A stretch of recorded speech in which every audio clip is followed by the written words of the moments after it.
Hello and welcome back to the Scoop with Coop. I'm of course Coop, and in today's video, I'm going to be rating and ranking all of the head coach openings in the NFL.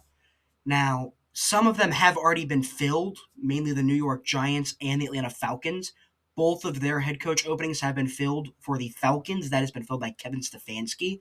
He was the Browns head coach. And then for the Giants, that was filled by the Baltimore Ravens head coach, John Harbaugh, who was with the Ravens for 18 seasons. And just ranking all of these available openings, I think that we got to start at the bottom.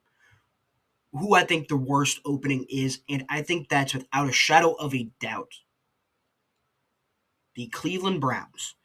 Because I know you have defensive talent, but you have to worry about your GM messing things up because outside of last year's draft class, they have not done anything really successful from a personnel standpoint.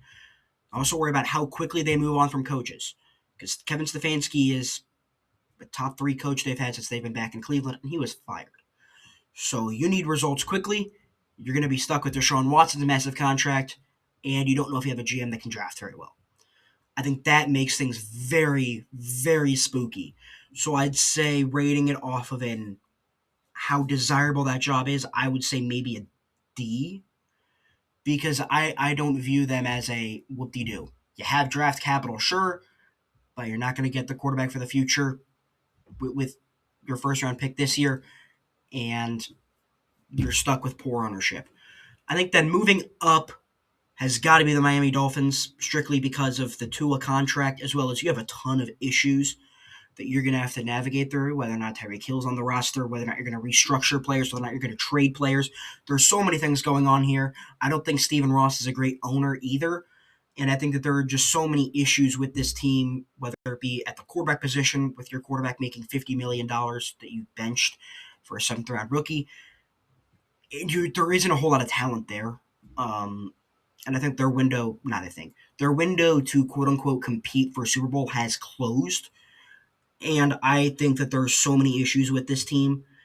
And the only reason that I think it's better than Cleveland is you have a little bit more cap room than Cleveland. And also, I think there are better players on both sides of the ball than Cleveland. I think that Cleveland is just so one sided and they have like three players who actually matter. And I think there are a little bit more impact players on this Dolphins team. I'd say how appealing it is, a C minus, just because, again, you're worried about how long is this process going to take? How are we going to rebuild this cap situation? And do we think Tua is the guy? And then I think moving up into the next team that is not very desirable, I think it has got to be the Arizona Cardinals. Because you know what? I want to play a little game real quick. Can you name a prolonged period of success for the Cardinals? And by prolonged, I'm not talking like 10, 15 years. No, 5. Because right now, I can think of maybe one. That is embarrassing.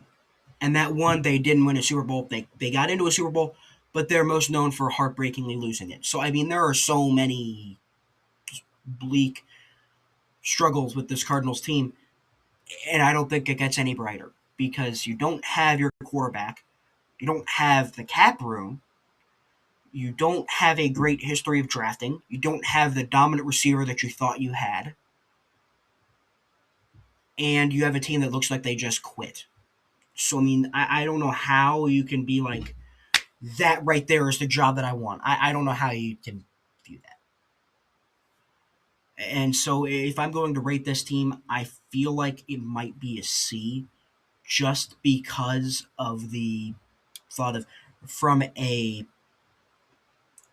operations as well as the thought process for them is always right. They just mess it up and it just goes wrong. So I think that's why they get a C. And then I think there's another team that gets a C, and I think that's the Pittsburgh Steelers. Now, I know looking at this and saying, what? The team that made the playoffs is a C opening? Are you kidding me? This is a job that, no. I think this team completely needs to overhaul and retool their roster. I think that a lot of these players should be gone from this team. And I think that Mike Tomlin, he chose to step down for a reason. Because I know this team made the playoffs, but you're the most expensive defense in football.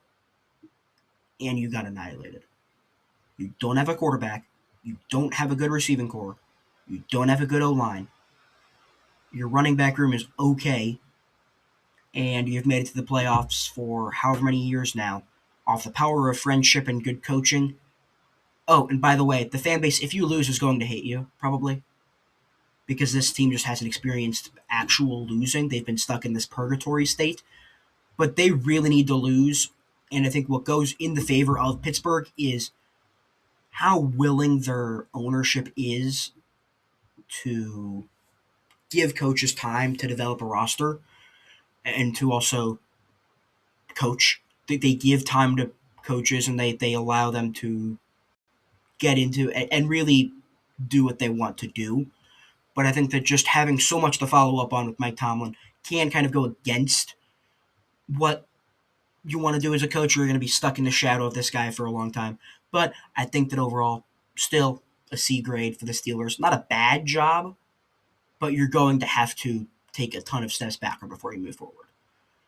And then I think moving forward, the next team has got to be the Las Vegas Raiders. I'd give them a C plus opening. And the reason I say this is just for how quickly they've been willing to move on from coaches. Because they went from Josh McDaniels fired, Antonio Pierce fired, Pete Carroll fired. In the span of, I think that was 3 years. And they've had 3 different coaches in that span. I mean, I think that really counts against what you want to do as a coach. But also, a lot of coaches have the mindset of, I can fix this. And there are a lot of fixes to make, but there's also a lot of a certain asset that requires and enables people to be willing to overlook things to come to your city to play football, and that is money. The Raiders have so much capital that they can use to go spend on players. Oh, and they have the number 1 overall pick. And you have a good player in Brock Bowers, and you have a franchise left tackle. Oh, on the defensive side of the ball, you just got a top 10 player in the NFL in Max Crosby. So I think that there are a lot of promising things for this Raiders team, but they need to strike out on this. They need to strike on, or they need to hit gold on this. They can't strike out when looking for a head coach, because if you strike out again, you're going to set your team back just a long time. They need to get this coach right. So for them, I've said it already, but I think a C plus is a good grade for them. And then moving up, I think that the next best opening has got to be the Atlanta Falcons. And with Atlanta, you have a young quarterback-ish, Michael Penix in his second year. You have Bijan Robinson, Drake London, Darnell Mooney, a good offensive line. Oh, and you got Kyle Pitts. You got a good defense. The only thing that somewhat makes you nervous is, we don't know if we have our quarterback for the future in Michael Penix. Because I'm not sold on him as a prospect and as a quarterback. I haven't liked what I've seen. He's made a ton of great throws, but he's also made a ton of just completely questionable decisions that makes you wonder, what? So I think that needs to get fixed. And also, you do worry a little bit about the lack of draft capital, and you're giving up a top 10 pick. So you're not going to be able to get the top end talent, especially in a year that, if you really say they had that pick, right, you would have secured your defense. Now, on the other end, you did end up picking up a great pass rusher in both Pierce and Walker in the draft. I think that, honestly, you're fine with getting 2 dominant edge rushers. So I don't think you're too worried about that. You're just worried about the lack of draft capital, and you're worried about not having a franchise quarterback. But I still think this is a very appealing opening. I'd say I'd give this a B, because outside of that, you've got your weapons, and now it's just time to make sure that Michael Penix executes. And then moving up, we have a couple more teams left, and now it's a really battle between 2 teams on who I think is more appealing, and that is the New York Giants and the Baltimore Ravens. I'm going to lean with the Ravens being a more appealing destination, so that leaves the New York Giants being the number 2 most appealing. And the Giants have already brought in the Ravens' ex-head coach in John Harbaugh. And the reason that I view this job so appealing is you have a good amount of money to spend.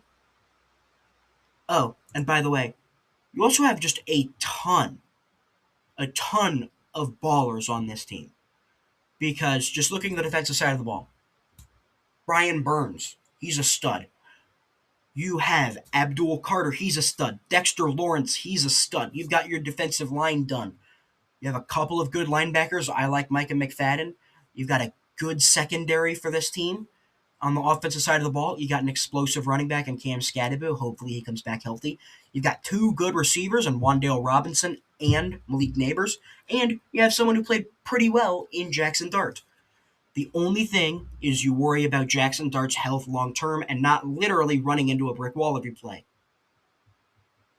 But if you can develop him, if you can build that offensive line, very, very appealing gig for a head coach. And I'm going to give that one a B plus plus. Just not on the cusp of an A, but it's a very appealing opening, and they quickly filled that hole with John Harbaugh.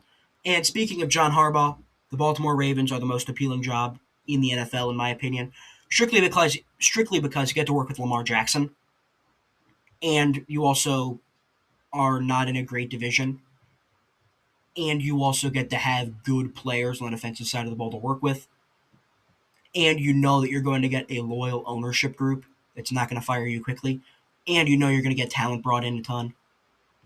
So I don't know how this isn't the most. And I know it is the most appealing job, and I would love to see someone like Brian Flores or Jesse Minter get this gig. And I think that overall has been the rating and the grade of each of these head coach openings. This is the Scoop with Coop. Until